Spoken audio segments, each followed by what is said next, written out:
Welcome to the Banker Lamp. Please enjoy the video. In this video, I will show how to set up Webull desktop. First, navigate to the official Webull website using your preferred web browser. Locate the Download section and choose the desktop application for your operating system, whether it's Windows or Mac. Once the download is complete, open the installer file.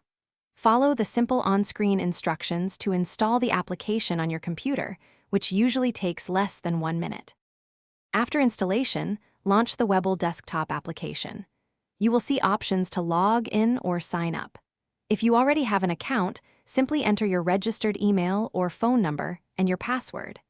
New users should click Sign Up and follow the prompts to create a new account, which involves providing some basic information.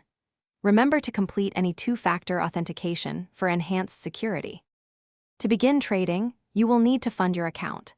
Navigate to the Deposit section within the application. You can choose from several funding methods, including ACH transfers, which typically take 3 to 5 business days, or wire transfers for faster access.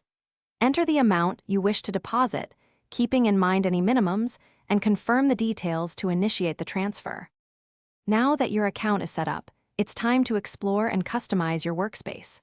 Webull offers a highly customizable interface. You can easily add or remove widgets such as watch lists, advanced charting tools, and order entry panels. Adjust chart settings, add your favorite indicators, and save your personalized layout. This allows you to create an efficient trading environment tailored to your specific needs. Thanks for watching. If this was helpful, leave a like and consider subscribing. See you next time.